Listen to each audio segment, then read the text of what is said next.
नमस्कार मंडळी, तुम्हा सर्वांचं नवीन एका व्हिडिओमध्ये खूप खूप स्वागत आहे. आता तुम्ही म्हणाल गरम पाण्यामध्ये रवा टाकून ही कुठली रेसिपी? अतिशय कुरकुरीत मस्त अशी ही रेसिपी असणार आहे.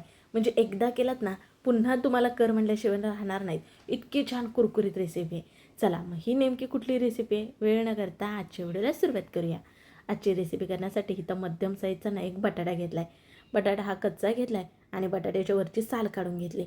आता हा बटाटा आपल्याला किसून घ्यायचा आहे. तुम्ही बटाटा बारीक किसणीने किसून घेऊ शकता. आता मी इथं मध्यम किसणीने किसून घेत आहे किंवा ह्याच्यापेक्षा मोठी किसणीसुद्धा असते बघा, त्यांनी शक्यतो करून किसून घेऊ नका. बारीक किसणीने किंवा अशा मध्यम किसणीने किसून घ्या. एकच बटाटा इथं वापरला आहे बरं का, बटाटा जास्तसुद्धा वापरायचं नाही. पण बटाटा न वापरतासुद्धा तुम्ही ही रेसिपी करू शकता. पण बटाट्यामुळे चव छान येते बघा, म्हणून वापरला आहे बटाटा. बटाटा किसून झाल्या लगेच ह्याच्यामध्ये पाणी घालायचं, कारण बटाट्यामध्ये स्टारचं प्रमाण जास्त असतं आणि बटाटा जर तुम्ही असाच ठेवला तर लगेच तो लालसर पडू शकतो. म्हणून 1 ते 2 पाण्यातनं चांगला धुवून घेतला. नंतर पाण्यामध्येच हा बटाट्याचा किस असाच भिजत ठेवायचा, म्हणजे तो लालसर होत नाही बरं का. तोपर्यंत आपण बाकीची तयारी करूयात. ते म्हणजे गॅसकडे वळत. तर गॅसवरती कढई ठेवले आणि कढईमध्ये इथं पाणी मोजून घेणार आहे. एकूण 3 वाटी इतकं पाणी घेतलेलं आहे बरं का. ह्याचं कारणसुद्धा तुम्हाला मी पुढे सांगते, एकूण 3च वाटी का पाणी घ्यायचं. आता ह्या पाण्यामध्ये आपल्याला घालायचे ते म्हणजे बारीक चिरलेली हिरवी मिरची, त्याचबरोबर बारीक चिरले कोथिंबीर, त्याचबरोबर चिली फ्लेक्स घातलेला आहे. अजिबात तिखट होत नाही बरं का. अजिबात म्हणजे मुलं तिखट काहीच खात नसतील मग मिरची घालू नका, चिली फ्लेक्स थोडंच घाला. चवीनुसार मीठ घातलं अर्धा चमच इतकं. पाण्याला उकळी यायला लागले बघा. मग जो बटाटा पाण्यामध्ये स्वच्छ खिसून ठेवला होता बघा, त्यातलं पूर्णपणे पाणी निथळून घेतलं आहे. दाबून दाबून पूर्ण पाणी पिळून काढलेलं आहे आणि मग इथं बटाट्याचा तो खिस घातला आहे आणि एकदा हलवून घेतलं आहे. आता हे ना 1 ते 1.5 मिनिट आपण शिजून घेऊयात. बटाट्याचा किस आहे, जरा शिजायला वेळ लागतो का नाही म्हणून. आता बघा ह्याला चांगली खळखळून उकळी यायला लागलेली आहे आणि बटाट्याचा खिस आपला शिजतो म्हणजे अति जाड केल्या नसल्यामुळे हा लगेच शिजला जातो. बघा पाणी उकळायला लागले तुम्हाला इथं दिसतंय. मगच ह्याच्यामध्ये आपल्याला घालायचा रवा. 1 वाटी इतका बारीक रवा घेतला आहे बरं का. रवा बारीकच घ्यायचा. मोठा रवा असेल ना तर मिक्सरला फिरून बारीक करा, मग तो तुम्ही इथे वापरू शकता. रवा चाळणीच्या चाळणीने रवा अगोदर निवडून चाळून घेतला आहे बघा. आता रवा संपूर्ण घातला की फटाफट आपल्याला मिसळून घ्यायचा आहे, म्हणजे ह्याच्यामध्ये गुठळ्या होणार नाही ना, ही काळजी आपल्याला घ्यायची आहे. सतत हलवत राहायचं म्हणजे ह्याच्यामध्ये गुठळ्या बिलकुल होत नाहीत. आता तुम्हाला वाटलं तर तुम्ही इथं थोडेसे जिरे घालू शकता, त्याचबरोबर बारीक चिरून कढीपत्ता घालू शकता. हे तुम्ही तुमच्या आवडीनुसार वापरू शकताय. आता बघा हे चांगल्या प्रकारे फटाफट मिसळून झाले. खाली गॅस बंद केला आहे बरं का.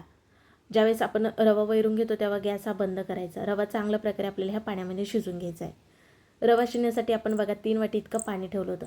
तुम्हाला म्हटलं ह्याचं कारण पुढं सांगते. 1 वाटी आपण रवा घेणार होतो ना, त्याच्यासाठी 3 वाटी इतकं पाणी ठेवायचं. हे प्रमाण अगदी योग्य बरोबर असं आहे बघा, म्हणजे रवा आपला चांगला शिजला जातो. आता गॅस बंद करायचा आणि ह्याच्यावरती झाकण ठेवायचं, म्हणजे कसं रव्याला चांगली दणकून वाफ बसायला हवी, रवा चांगला आपला फुलायला हवा, म्हणून ही स्टेप आपल्याला करून घ्यायची आहे. आता इथं 5 मिनिटांनंतर पाहत आहे बरं का. गॅस बंद करायचं बरं का, नाहीतर खाली हे तळायला मिश्रण चिटकून ना कडक होतं रवा असल्यामुळे, त्यामुळे. आता 5 मिनिटांनंतर झाकण काढलेलं आहे आणि काय करायचं, आता हे मिश्रण जे आहे ते खाली ताटामध्ये काढून घ्यायचं संपूर्ण. इथं स्पॅच्युला वापरते मी, म्हणजे कसं सगळं मिश्रण निघलं जातं, कढईला जरासुद्धा वाया जात नाही. आणि जरा हे मिश्रण ना असं पसरून घ्यायचं, कारण आता खूप गरम आहे, आपल्याला जरा थंड करून घ्यायचं. तुम्हाला बघा आत्तापर्यंत कुठली रेसिपी करत आहोत हेच नव्हतं सांगितलं, तर आज आपण रवा बटाट्याचे मेंदूवडे करत आहोत बरे का. आता हे मेंदूवडेसोबत खाण्यासाठी खोबऱ्याची चटणी करूयात. मिक्सर जार घेतलं आहे, इथं अर्धी वाटी इतकं ओलं खोबरं, त्याच्या पाठीमागचा चॉकलेटी भाग काढून घेतला आहे. त्याचबरोबर इथं अर्धी वाटी इतके फुटाणे डाळ घेतले, 2 हिरव्या मिरच्या मोडून घेतल्यात, थोडीशी कोथिंबीर घेतली स्वच्छ धुवून, अर्धा लिंबाचा रस पिळून घेतलेला आहे. लिंबाच्या रसाच्या ऐवजी दही घालू शकता किंवा चिंचेचं बुटू घातलात तरीसुद्धा चालेल. त्याचबरोबर चवीनुसार मीठ घालूया, साधारण पाव चमच इतका. सुरुवातीला ना भरडासच एकदा वाटून घेतलं बघा आणि नंतर चटणी पातळ व्हावी त्याच्यामुळे ना थोडंसं पाणी घालायचं, 1 पाव वाटी इतकं पाणी घातलं आणि मस्त इथं चटणी वाटून घ्यायची. मस्त स्मूथ चटणी वाटली. तुम्हाला कितपत घट्ट पातळ हवी ना त्याच्यानुसार ह्याच्यामध्ये पाणी घालायचं आहे. तयार चटणी एका वाटीमध्ये आपण काढून घेऊयात, कारण ह्या चटणीला आपल्याला फोडणी द्यायची आहे ना, म्हणून इथं एका वाटीमध्ये काढून घेतले. मिक्सरला बरीच अशी चटणी लागली होती ना, म्हणून त्याच्यातच पाणी घालून जरासं मिक्सरचं भांडं फिरवून ह्या चटणीवरती घातलं. आता का नाही आपण ह्या चटणीला फोडणी देऊयात.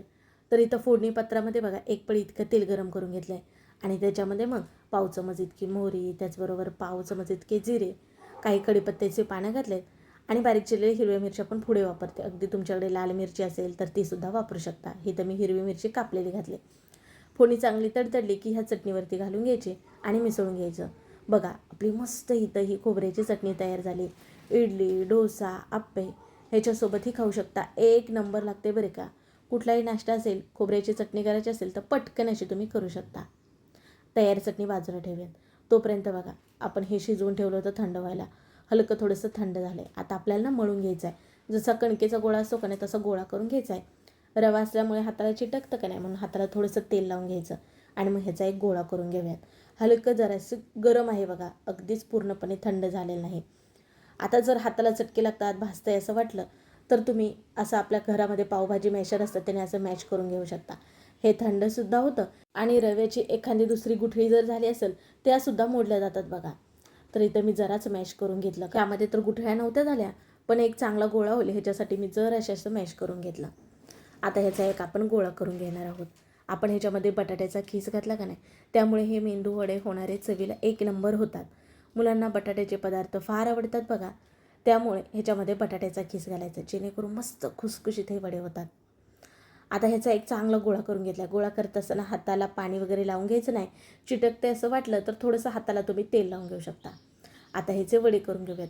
वडे अति जास्त मोठे करायचे नाहीत बघा, असे छोटेच करायचे जे की लवकर भाजतात सुद्धा आणि शिवाय ना कुरकुरीत होतात आणि हे तळून झाल्यानंतर ना चांगल्या प्रकारे फुलले जातात, म्हणून असे छोटेच मेंदू वडे करायचे. आता इथं तुम्हाला मी दाखवत आहे बघा, छोटाच लिंबा एवढा गोळा घ्यायचा, हातावरती चांगला गोल करून घ्यायचा आणि जसा वडा आपण थापतो का नाही वडापावचा तसा चपटा करून घ्यायचा आणि मध्ये पुन्हा बोट घालून असं भोक करून घ्यायचं, म्हणजे मेंदू वड्याचा आकार येईल ह्याला. आता एक एक करून बाकीचे सर्व हे मेंदू वडे करून घेतले. अगदी करायला सोपे आहेत बघा. इथं थोडेफार हे वडे करून घेतलेत, बाकीचं पीठ बाजूला आहे. कारण आता हे तेलामध्ये सोडूयात आपण वडे आणि जसे हे मी तेलामधले वडे तळते ना तसे खाली हे मी वडे बाकीचे करून घेणार आहे बरं का. कारण वडे तळण्यासाठी जरा जास्तीचा वेळ लागतो. गॅसवरती तेल गरम करायला ठेवलं होतं, छोटासा गोळा टाकून बघितला तो वरती आला, म्हणजेच की आपलं तेल गरम झालं आहे समजायचं. मग जितके बसतात कढईमध्ये तितके वडे सोडायचे. आता जरा कढई छोटी असल्यामुळे जरा वडे हे कमी बसलेत बघा. एका वेळेस 4 इतके हे वडे बसलेत आणि सुरुवातीला हे वडा तेलामध्ये चांगला सेट होईपर्यंत पलटी करून घ्यायचं नाही. सेट झाला आहे असं वाटलं की मग पलटी करून ना तळून घ्यायचं आहे. आणि आता बघा हे वडे खाली बसलेत. सुरुवातीला पण तुम्ही बघितला, पण जसे हे वडे तळले जातील तसे ते वरती तरंगत राहतील. सुरुवातीला गॅसला फास्ट ठेवायचा आणि नंतर हा मध्यम तू कमी ठेवून तुम्हाला तळून घ्यायचे आहेत. तेल जर तुमचं चांगलं गरम नसेल तर वडा हा तुमचा तेलकट होईल, शिवाय फुटलासुद्धा जाईल. त्यामुळे तेल चांगलं गरम असावं. वडे बघा तेलावरती तरंगतात आणि रंगसुद्धा अगदी छान सुरेख आला आहे, म्हणजे हे वडे आपले चांगल्या प्रकारे तळले समजायचं. आता खाली टिश्यू पेपरवरती काढून घेऊयात. वाव, बघू शकता अगदी फुललेत, मस्त दिसायला दिसतात.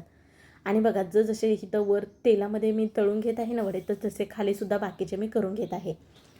आता बघा तेल गरम आहे, फिसाळेल तुम्हाला दिसतंय. बाकीचे सुद्धा वडे असेच तेलामध्ये सोडून तळून घेणार आहे. सर्व वडे इथं ना आपले तळून झालेत. आपण बघा एक कच्चा बटाटा आणि एक वाटी इतकंच बारीक रवा वापरला, त्याच्यापासून आपले इतके सारे हे मेंदू वडे तयार झाले. तुम्हाला आवाजसुद्धा ऐकवते इथे, म्हणजे अंदाजे किती कुरकुरीत झालेत. खरं सांगू का, रव्यामुळे कुरकुरीतपणा इतका येतो ना आणि शिवाय ह्याच्यामध्ये बटाट्याचा खीस असल्यामुळे चवीला एक नंबर लागतात. बघा आता इथं मी मोडून तुम्हाला दाखवला, कारण मलाच दम निघत नव्हता तुम्हाला दाखवायला. आणि मुलांना एकदा खायला दिलात ना, मुलं पुन्हा म्हणतील तुम्हाला ते नाही का वडे केलतेस ते पुन्हा कर म्हणून. संध्याकाळच्या चटरपटर भुकेसाठी आयत्या वेळेस तुम्ही पटकन हे वडे करू शकता. तसेच त्यासोबत खाण्यासाठी मस्त आपण ही खोबऱ्याची आणि फुटाण्या डाळीची चटणी केली.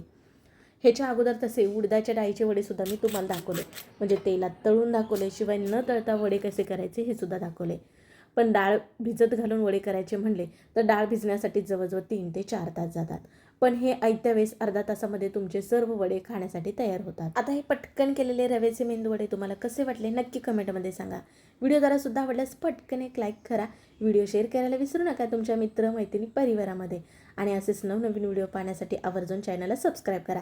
चला पुन्हा भेटू नवीन रेसिपीमध्ये.